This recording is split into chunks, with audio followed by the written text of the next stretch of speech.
India गठबंधन के घटक दलों में आपस में अभी सीट बंटवारा और तालमेल नहीं बन पा रहा है।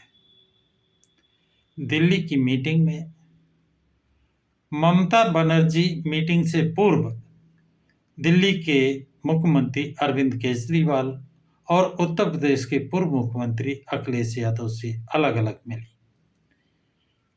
क्यों मिली, क्या प्लानिंग हुई, ये किसी को पता नहीं। लेकिन जब इंडिया गठबंधन की मीटिंग हुई, वहां पर ममता बनर्जी ने बगैर किसी सूचना के प्रधानमंत्री पद की दावेदारी के लिए मल्लिकार्जुन खड़गे कांग्रेस अध्यक्ष का नाम प्रस्तावित किया, जिसका बिना देर लगाए अरविंद केजरीवाल ने समर्थन किया। मीटिंग समाप्त होने के बाद जब बाहर निकले तो तीसरा जो आदमी मिला था ममता बनर्जी से, उसने वो अखिलेश यादव और उनके चाचा प्रोफेसर राम गोपाल ने कहा, अगर बसपा इंडिया गठबंधन में शामिल होती है तो हम समाजवादी पार्टी इंडिया गठबंधन से बाहर हो जाएंगे।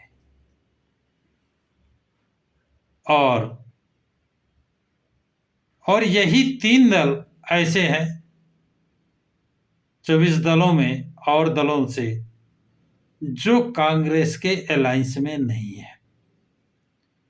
यानी जैसे बिहार के नीतीश, लालू और कांग्रेस मिलकर सरकार चला रहे हैं, इसी तरह महाराष्ट्र में वहां के शरद पवार और वो मिलकर के सरकार चला रहे हैं। वो लोग कांग्रेस के संपर्क में है पहले से। 3 दल ममता बनर्जी, अरविंद केजरीवाल और अखिलेश यादव 3 नहीं। और उस मीटिंग में, दिल्ली की मीटिंग में, इन तीनों दलों ने अपना अपना रंग दिखाया। ममता को डर क्या है? ममता को डर है कि पश्चिम बंगाल में अनुसूचित जाति की आबादी कितनी है और मुस्लिम की आबादी कितनी है? एससी की आबादी 28.4% है और मुस्लिम आबादी 27% है। मुस्लिम आबादी 27% है और एसटी की आबादी 6.3 है। इन तीनों को अगर मिला दीजिए तो ये आबादी होती 61%।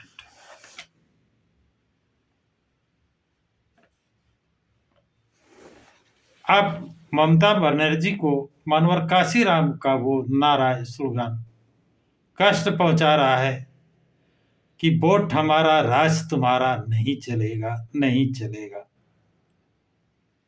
जबकि इंडिया गठबंधन इसी बेस पे कि वोट तो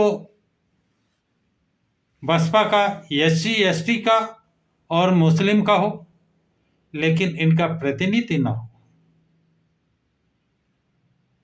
इनको वोट चाहिए, प्रतिनिधि नहीं चाहिए। इसलिए इंडिया गठबंधन ने बसपा सुप्रीमो मायावती को इनवाइट नहीं किया और ये इंडिया गठबंधन में जो 24 दल हैं, उन सब की यही नियत लगती है, सिर्फ मायावती को नहीं। मुस्लिम समाज के किसी नेता को, जिनकी स्वतंत्र पार्टियां हैं, चाहे वो असदुद्दीन ओवैसी हो या बदरुद्दीन अफजाल हो, किसी को भी, और भी कई पार्टियां हैं, किसी को नहीं बुलाया। जबकि इन दोनों का वोट बैंक पश्चिम बंगाल में 61% है। ममता को डर सता रहा है कि यदि बसपा सुप्रीमो मायावती और ओवैसी इंडिया गठबंधन में आ गए तो ये 61% वोट उनका हो जाएगा और ममता बनर्जी इन पर अधिकार नहीं कर पाएंगी, कब्जा नहीं उनका रहेगा, उनकी कुर्सी हिलते नजर आई।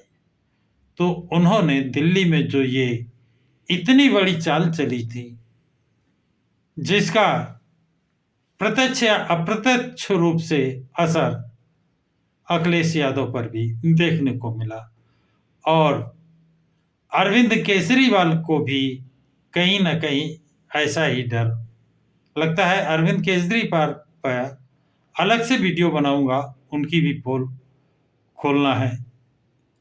ममता बनर्जी उच्च वर्गीय है, उच्च वर्णीय है, ब्राह्मण है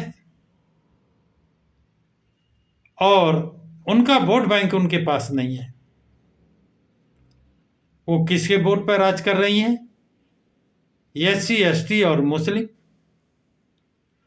और वहां पर सबसे ज्यादा अत्याचार ये किसी पे हो रहा है पश्चिम बंगाल में, तो यही जातियां हैं, एससी, एसटी और मुस्लिम। अब इन तीनों जातियां मायावती के, ओवैसी के आने से इनमें जागरूकता आ जाएगी और उस अत्याचार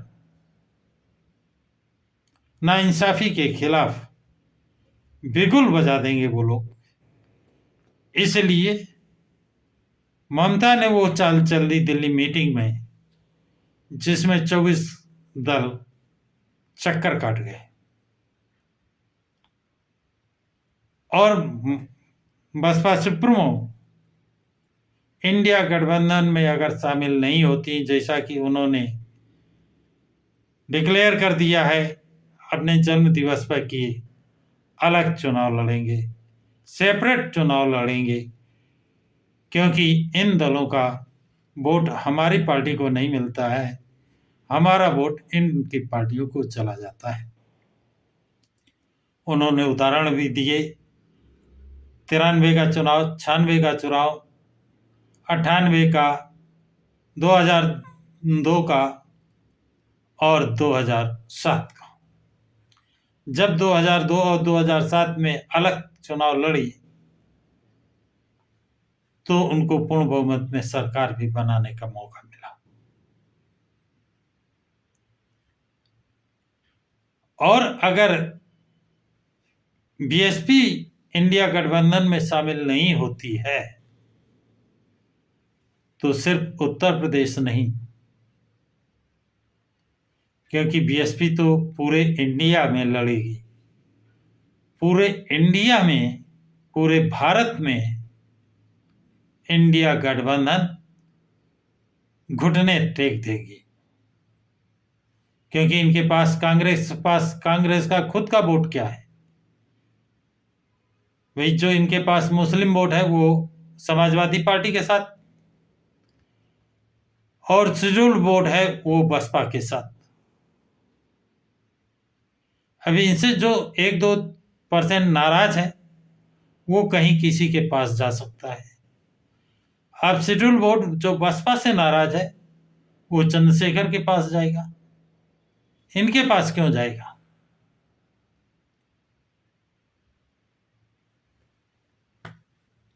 तो इंडिया गठबंधन,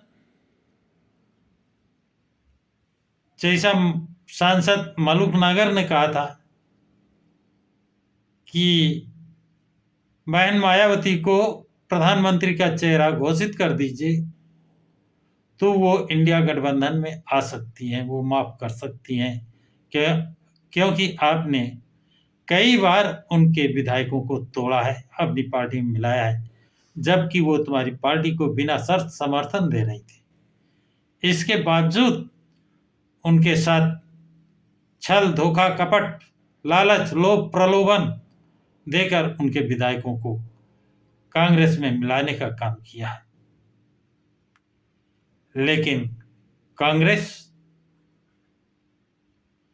शातिर दिमाग, वो सत्ता से दूर रह सकती है,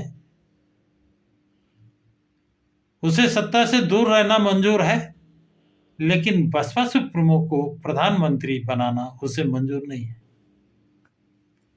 जब बाबू जगजीवन राम को नहीं बनाया, उनको काट का उल्लू चाहिए। उदाहरण के लिए पंजाब में चरण सिंह उर्फ चन्नी को इन्होंने चुनाव से 4 महीने पहले मुख्यमंत्री बनाया, लेकिन उसको कोई स्वतंत्र निर्णय नहीं लेने दिया, और जो उसने निर्णय लिए उन्हें वापस करना पड़ा। परिणाम आप सबके सामने है। पंजाब में अरविंद केजरीवाल ने अपनी सरकार बना ली, कांग्रेस का पत्ता साफ हो गया। अगर चरण सिंह चन्नी को मुख्यमंत्री बनाया था तो उसको काम करने का अवसर देना चाहिए, और जब अवसर नहीं दिया गया तो ये जनता सब देख रही है। कांग्रेस और इंडिया गठबंधन के दल इस उम्मीद में बैठे हुए हैं कि हम बसपा को बदनाम करेंगे और बसपा का वोट बैंक इंडिया गठबंधन को आ जाएगा।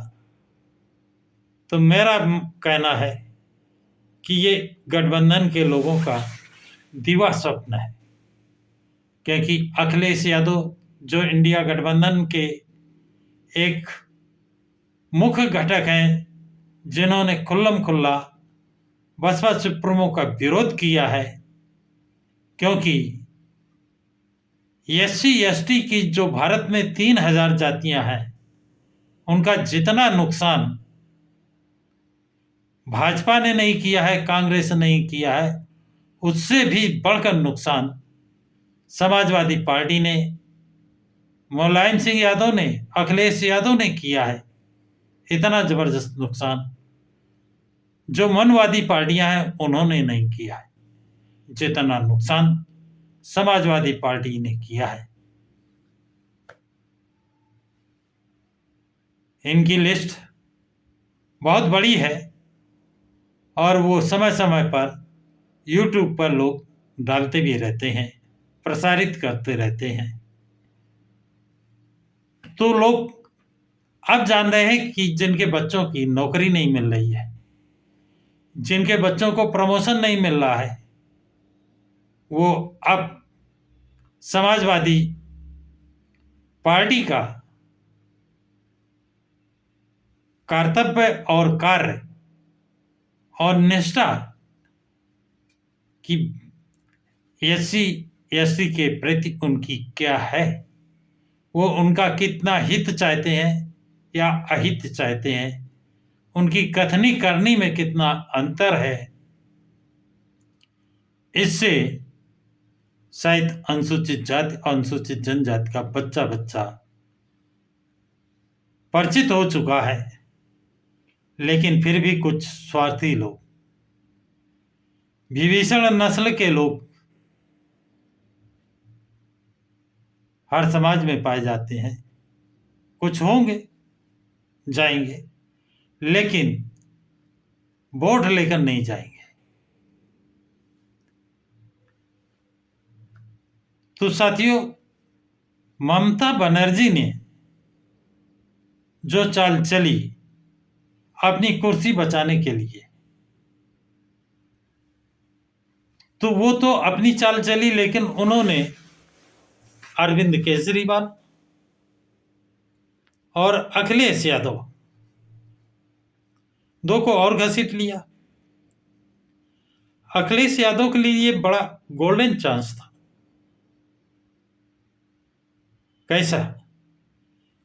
अखिलेश यादव प्रधानमंत्री पद के दावेदारी के दौड़ में नहीं थे, यदि वो बसपा सुप्रीमो मायावती को प्रधानमंत्री पद का दावेदार घोषित कर देते, जैसे ममता ने मल्लिकार्जुन नाम प्रस्तावित किया, इस तरह अखिलेश यादव बसपा सुप्रीमो का नाम प्रधानमंत्री पद के लिए घोषित करते, तो निश्चित रूप से 2027 में होने वाली विधानसभा में अखिलेश यादव उत्तर प्रदेश के मुख्यमंत्री 110% होते।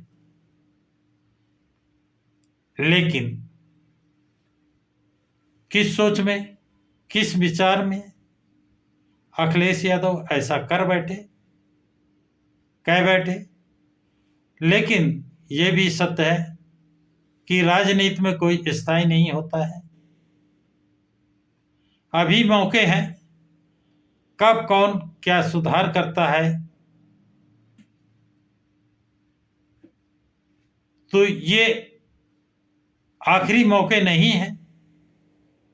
लेकिन ये चाल जो ममता बनर्जी की थी, वो अपनी चाल में पूर्णतया कामयाब हुई, मुझे ऐसा लगता है। साथियों, आप लोगों की क्या राय है, कमेंट्स बॉक्स में जरूर लिखें तथा इस वीडियो को लाइक शेयर सब्सक्राइब जरूर करें। सभी साथियों को जय भीम, नमो बुद्धाय, जय संविधान।